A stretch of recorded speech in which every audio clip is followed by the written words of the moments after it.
and welcome to my channel. If you're new here, I hope that while you're here you just feel encouraged in your walk with the Lord and your journey through faith. And if you're not yet subscribed, I would love for you to go ahead and hit the subscribe button and join this growing community where we just want to uplift, encourage, and just love on one another through this crazy thing called the internet. So the title of this video definitely gives away the essence of the video. If you didn't know, Lent is right around the corner, and last year I made a video for 10 things, unique creative ideas of things that you could give up for Lent, and it received some pretty positive feedback, so I thought I would do that again this year with 5 new and creative, challenging ideas. So if you don't know what Lent is a season on the liturgical calendar that the church follows, and it comes before Easter. It lasts about 6 weeks before Easter, and this year it starts, well, every year it starts on Ash Wednesday, which this year falls on March 2nd, and then it ends on Resurrection Sunday or Easter, which is April 17th. So different traditions definitely do Lent a little differently. In the Catholic tradition, Lent is definitely more popular and pretty highly practiced among the people who worship traditionally. In my tradition, Lutheran, Lent is kind of very optional, and then I go to a Baptist seminary where people don't really hold Lent that highly. So it's definitely optional. Do not feel like you have to do Lent or anything. It just is a really great way to set aside these 6 weeks for growth and turning to the Lord to learn more and lean on Him. So it's nowhere in scripture that you have to fast 40 days before the resurrection, and if someone tells you that it is in scripture, you should look for yourself. It's essentially just a tradition of fasting. So if you've never done it before, or you're just brainstorming ideas for Lent this year, I would first encourage you to think of areas that you want to see growth in, or that you need to see growth in your life. Sometimes that means giving something up and fasting for the 40 days or 6 weeks. Sometimes that means adding something into your routine. It can look differently for everyone. But first and foremost, I would totally encourage you to invite the Lord into this discernment. Second, when you come up with an idea or you feel led to fast in a specific way, definitely find a reason why you want to do that. Don't just do it blindly. Sometimes people give up chocolate when they don't even eat chocolate that much to begin with. So definitely have a reason and like a plan of how you want to see yourself grow, or areas where you think you will see yourself grow. So when you have a reason and you have a motivation, you're definitely going to set yourself up for success for this season. So like I said, I made a video last year with 10 different ideas. So one thing that I did say in the last video though that I'm going to repeat is reading the Gospels during this season of Lent. I'm just going to repeat that because that's something that I am doing. Again, this will be the 3rd year I'm reading the Gospels in 40 days.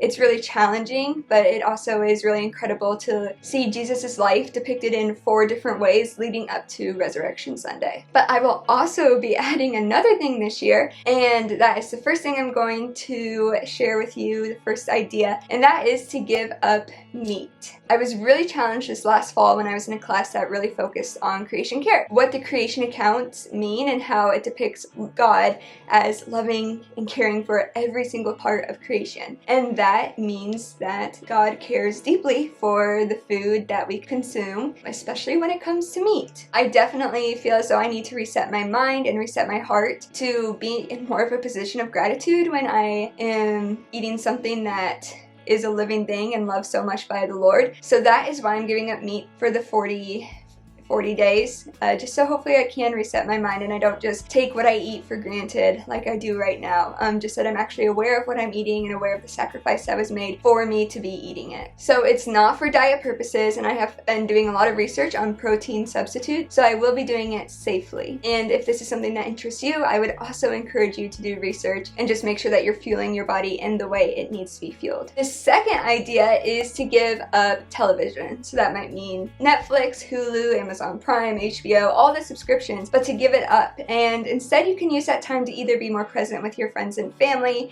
you can use that time to get into scripture, you can use that time to read for fun, or just use that time to do something that is fulfilling to your heart and soul and mind. There's a lot of reasons why this one would be good to do for so many people.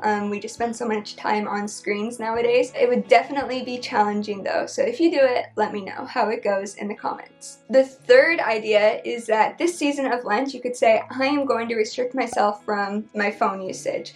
So this could look like not taking your phone into your bedroom. It could look like not using your phone after 8 p.m. or not using your phone before 8 a.m. or sleeping with your phone on the other side of the room so that you don't use it while you're trying to fall asleep at night. So essentially, everyone I know always has their phone on their hips, and science has proven that this actually does affect our sleep, and it does affect our lifestyle and our communication skills. So looking at those things and fasting from using your phone or always having it on you or always being on it could truly improve so many areas in your life, including your relationships, your relationship with God, and just like your mindset. And I think that there are a lot of benefits to this one. The fourth idea that I have, and this one feels really scary to me. I'm not in the season of life to do it right now because I'm a student, I'm planning for a wedding, I'm incredibly busy, I don't have really much of an income, but it is budgeting. So you could look at how you are spending your money, really pay attention to it, and exploring ways that you're spending your money in ways that do glorify God, and also looking at ways that you spend your money that don't necessarily glorify the Lord. Money is definitely a gift from God, and it is really important that we honor this gift and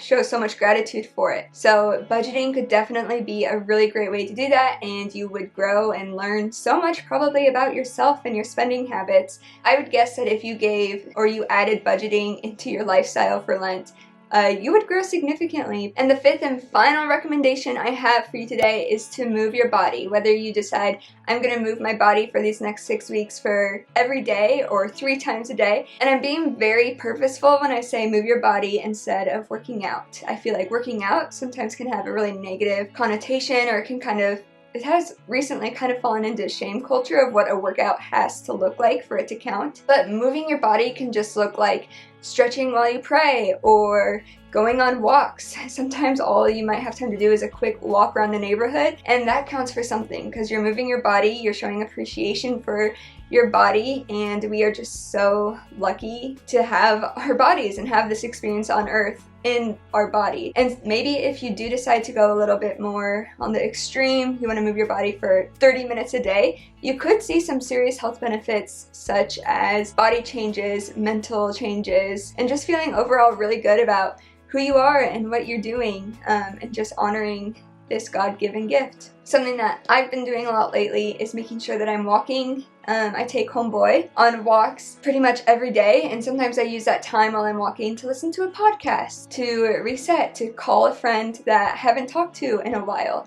So those are all things that while I'm moving my body, I can also be productive, and I can also take care of my soul and my mind. So that was 5 unique, challenging, creative ideas of things that you could give up for this Lent season. Like I said, I will be removing meat from my diet, and I'm very excited to see how this changes me and challenges me and how much I just grow towards having gratitude for what I eat. And I will also be reading through the Gospels in 40 days. So if you want to do either of those things, definitely I invite you to join along and let's be challenged together. If you're going to try some of these things, definitely don't try them all at once. You're in it for more of a marathon than a sprint. So just do something where you will be successful and where you will be challenged and you will see growth both in your relationship with the Lord and also in who you are. It truly is a season where we are just encouraged to truly learn what it means to actually lean into God. So if you can't tell, I just really love the season of Lent. I love it leading up to